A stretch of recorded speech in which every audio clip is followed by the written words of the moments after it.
நம்ம தொடர்ந்து மத்திய கிழக்குடைய தகவல்களை பார்த்துட்டு இருக்கோம். இன்னைக்கு பாத்தீங்கன்னா துபாயில இருந்து வந்திருக்கக்கூடிய ரொம்ப முக்கியமான தகவல்னு பார்த்தா அங்க ஏற்பட்டிருக்கக்கூடிய இயற்கை பேரழிவுகள் தான். இயற்கை பேரழிவுகள் அப்படிங்கிறது எல்லா பக்கமும் ஏற்படக்கூடியதுதான். ஆனா இப்போது பாத்தீங்கன்னா மழை வெள்ளத்தின் காரணமாக திடீர்னு 24 சென்டிமீட்டருக்கு மழை ஒரே நேரத்துல கொட்டி தீர்த்ததின் காரணமாக என்ன இருக்கு, ஃபுல்லா மிதந்துட்டு இருக்குன்னு சொல்லலாம். இது சிட்டி ஆஃப் பர்ச்சேஸ் அப்படின்னே சொல்லுவாங்க. அதாவது நம்ம போய் பர்ச்சேஸ் பண்றதுக்குலாம் இது நம்பர் 1 சிட்டி. அது யுஏஇல இருக்கக்கூடிய ஒரு முக்கியமான சிட்டி தான் இந்த துபாய். அப்ப யுஏஇ அப்படிங்கிறது ஒரு 4-5 சிட்டி சேர்ந்த மாதிரி இருக்கும். அதுல ஒரு அங்கமாக இந்த துபாய் இருக்கு. இந்த துபாய் பாத்தீங்கன்னா டூரிஸ்ட்லயும் நம்பர் 1, அதே மாதிரி நம்ம சொன்னோம்ல ஷாப்பிங்லயும் நம்பர் 1 இருக்கும். இன்னும் இதுல இருக்கக்கூடிய இமேஜஸ் எல்லாம் நீங்க சும்மாவே யுஏஇ எப்படி இருக்கும், துபாய் எப்படி இருக்குன்னு பாத்தீங்கன்னாவே படத்துல எல்லாம் காட்டுற மாதிரி ஒரு ஹைடெக்கா இருக்கும். நம்ம பார்க்காத அளவுக்கான பிரம்மாண்டமான கட்டிடங்கள், அங்க இருக்கக்கூடிய டூரிஸ்ட் பிளேஸ், அங்க இருக்கக்கூடிய எல்லா ஷாப்பிங் ஃபெசிலிட்டிஸ் எல்லாமே இருக்கும். ஆனா இன்னைக்கு எல்லாமே நீர்ல மூழ்கி இருக்கு. இதுக்கு இறைவனுடைய தண்டனை தான் காரணம்னு சொல்றாங்க. ஏன் அப்படி சொல்றாங்க? ஏன்னா பொதுவாவே இயற்கை பேரழிவுகள் எல்லா பக்கம் தானே வரும். அப்படி சொல்றதுக்கான காரணம் என்னன்னு பாத்தீங்கன்னா இந்த 3 நாளா யுஏஇ போட்ட உச்சக்கட்ட ஆட்டம் தான் இன்னைக்கு இத சொல்ல வச்சிருக்காங்க. அப்படி இவங்க என்ன செஞ்சிருக்காங்க அப்படிங்கறத நீங்க கேட்டாவே உங்களுக்கே கோவம் வரும். அதனாலதான் இந்த ஒரு சோதனை இவர்களுக்கு இப்போது வந்திருக்கு. போர் நடந்துட்டு இருக்கு. ஏற்கனவே போர்னாலே என்ன இருக்குது, ஊரே முடங்கிதான் கிடக்குது அங்கங்க. பத்தாவதுக்கு பார்த்தா இந்த இயற்கை பேரழிவுகள் வந்தனால எல்லா பக்கம் என்ன பண்ணிருக்காங்க, லீவ் விட்டு வச்சிருக்காங்க.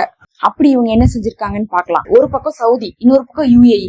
இந்த 2 பேர் என்ன பண்ணிட்டு இருக்காங்கன்னா ஈரானுக்கு எதிராக நேத்து ஐநா அவை கூடும்போது யுஏஇ உடைய அந்த எமிரேட்ஸ் உடைய ரெப்ரசன்டேட்டிவா இருக்கக்கூடிய நபர் ஐநால போய் என்ன சொல்லியிருக்காருன்னு பாத்தீங்கன்னா, இதுதான் சரியான நேரம், நம்ம எல்லாருமே என்ன பண்ணணும், இஸ்ரேல் பக்கம் நிக்கணும், வாங்க அரபு நாடுகளை எல்லாத்தையும் காக்கக்கூடிய ரச்சகனே யாரு, இந்த இஸ்ரேலும் அமெரிக்காவும் தான். பாத்தீங்கல்ல பக்கத்துல இருக்கக்கூடிய ஈரான் நம்மள எப்படி அடிக்கிறான். இதுக்குதான் நம்ம ஆரம்பத்துல இருந்து சொல்றது, ஒரு பக்கம் நம்ம என்ன பண்ணணும் அமெரிக்காவும், இன்னொரு பக்கம் நம்ம இஸ்ரேலையும் நம்பணும். அவங்கதான் நமக்கு ஹெல்ப் பண்ணுவாங்க. அவங்கள விட ஒரு க்ளோசஸ்ட் ஃப்ரெண்ட் வேற யாருமே இல்ல. ஏதாவது ஒரு முஸ்லீம் நாடுகள் நமக்கு வந்தாங்களா, இப்ப துருக்கி நமக்காக சண்டை போட்டானா, இல்ல இல்ல. அப்ப யாரு சண்டை போட்டா? யாரும் சண்டை போடல. திருப்பி அடிக்கிறதே இஸ்ரேல் தான். ஈரான் நம்மளை அடிச்சா இஸ்ரேல் என்ன பண்றான், திருப்பி அவங்களை அடிக்கிறான். அமெரிக்கா என்ன பண்ணுது, அவங்களை திருப்பி அடிக்கிறான்னு சொல்றாங்க. இவங்களெல்லாம் நம்ம முட்டாள்னு சொல்றதா இல்ல வடிகட்டுன்னு முட்டாள்னு சொல்றதான்னு தெரியல. அடி வாங்குறதே அவங்கனாலதான். அமெரிக்காவுடைய தளங்கள் இருக்கிறனாலதான் அந்த தளங்களை காலி பண்ண சொல்லி அடிக்கிறாங்க. அமெரிக்கா பார்த்தா இவங்க இந்த இடத்துல எல்லாம் குவைத் துபாயில எல்லாம் பிசினஸ் பண்ணிட்டு இருக்கிறனாலதான் அந்த பிசினஸ்ல இருந்து வெளியே போ, நீ எதுக்கு இங்க இன்வெஸ்ட் பண்ணிருக்க, நீ எதுக்கு இங்க இருந்து லாபத்தை சம்பாதிச்சிட்டு இருக்க, அங்க சம்பாதிக்கிறதுனாலதான் அடுத்து ஈரான்லயே சம்பாதிக்கணும்னு நீ ஆசைப்படுற. அங்க அவங்க ஆயில் ஃபேக்டரியில என்ன பண்ணிருக்காங்க, அramcoலயே பாத்தீங்கன்னா பெரிய லாபத்தை அமெரிக்கா சம்பாதிக்கிறாங்க. அதே மாதிரி பார்க்கும்போது ராஸ்லஃபான் இன்னும் நிறைய பகுதிகள்ல எல்லா இடத்துலயுமே எல்லா நாட்டிலயுமே யுஏஇ ஆகட்டும், சவுதி ஆகட்டும், கத்தார் ஆகட்டும், இன்னும் பஹ்ரைன் எல்லா பக்கம் இருந்தும் நிறைய லாபத்தை பிசினஸ் ரீதியாகவும் இன்னும் பார்த்தா எம்பசி வச்சிருக்காங்க. அது இல்லாம பார்த்தா ஏர்பேஸ் வச்சிருக்காங்க. இதை எல்லாத்தையும் வச்சுட்டு நீ எதுக்கு மத்திய கிழக்க ஆட்சி செஞ்சுட்டு இருக்க, இதுல நானும் ஏமனும் இதுக்குள்ள இணையில அப்படிங்கிறதுக்காக நீ ஈரானையும் ஏமனையும் பிடிக்கலான்னு வேற திட்டம் போட்டுட்டு இருக்கியான்னு சொல்லிதான் அடிச்சிட்டு இருக்காங்க. ஆனா அதெல்லாம் புரிஞ்சுக்காத இந்த கூமட்டைக்கு என்ன பண்ணிருக்குதுங்க, இவங்க ஏதோ வழினா ஈரான் யுஏஇ சண்டைக்கு போன மாதிரியும் அந்த யுஏஇ பாவப்பட்டவங்களாட்டையும் அவங்கள இஸ்ரேல் தான் காப்பாத்திட்டு இருக்குன்னு சொல்றாங்க. இஸ்ரேல் ஈரானுடைய ஸ்டீல் ஃபேக்டரியை அடிக்காம இருந்தா நேத்து யுஏஇ உடைய அலுமினிய ஃபேக்டரியை ஈரான் அடிச்சிருக்க மாட்டாங்க. இஸ்ரேல் எதை அடிக்கிறாங்களோ, அமெரிக்கா எதை அடிக்கிறாங்களோ அததான் திரும்ப ஈரான் என்ன பண்ணிட்டு இருக்காங்க, இந்த மத்திய கிழக்கு நாடுகள்லயும் இஸ்ரேலுக்குள்ளேயே அடிச்சிட்டு இருக்காங்க. ஆனா இவங்க என்ன பண்ணிட்டு இருக்காங்க, அப்படியே மாத்தி சொல்லிட்டு இருக்காங்க. இந்த மாதிரி முனாஃபிக்தனமான காரியங்களை யுஏஇ தான் பண்றாங்க. அடுத்து இன்னொரு முக்கியமான விஷயம் என்னன்னா, யுஏஇ ஒரு கட்டம் அதிகமா போய் என்ன பண்ணிடுறாங்கன்னா ஃபுல்லா அவங்களுடைய ஏர்பேஸ் எல்லாம் அமெரிக்கா கொடுத்திருக்காங்க. அதுலயும் ஈரானுடைய கடல் நீரை நன்னீராக்கக்கூடிய அந்த திட்டத்தை அந்த இடத்துல வச்சு அடிச்சிருக்காங்க. அதாவது கடல் நீரை நன்னீராக்குறதுங்கிறது என்னது, சும்மா சாதாரண ப்ராசஸா? நமக்கு இங்க சாதாரணமாவே தண்ணி கிடைச்சிரும், தோன்னாவே தண்ணி கிடைச்சிரும். அவங்களுக்கு பார்த்தா தண்ணி அப்படிங்கிறது குடிக்கிற தண்ணி கிடைக்காது. கடல் உப்பு தண்ணி மட்டும் தான் இருக்கும். அதை குடிச்சா என்ன ஆயிடுவான், மனசு செத்து போயிடுவான். ஆனா அதை என்ன பண்ணும், நன்னீரா மாத்தணும், அதுல இருக்கிற உப்பை பிரிக்கணுங்கிறதே ஒரு பெரிய ப்ராசஸ். அந்த ப்ராசஸ செய்யக்கூடிய ஒரு பெரிய ஃபேக்டரியை அடிச்சிருக்காங்க. அப்ப ஈரானுக்கு குடிநீரே போகக்கூடாதுங்கிறதுக்காக யுஏஇ தட்டுப்பாடு பண்ணாங்க. அதனாலதான் பாத்தீங்கன்னா இறைவன் இப்போது தண்ணீரை கொடுத்து அவங்களுக்கு என்ன பண்றான்ல, அவங்களுக்கு சோதிக்கிறான்னு சொல்லிட்டு இன்னைக்கு நிறைய பேர் சொல்றாங்க. யுஏஇல துபாய் இருக்கிறதுனால யுஏஇ செய்யக்கூடிய எல்லா பாவமும் துபாய்க்கும் சேர்ந்துதான் வரும். அதனால அந்த யுஏஇ பாத்தீங்கன்னா இதுல பாதிக்கப்படுறாங்க.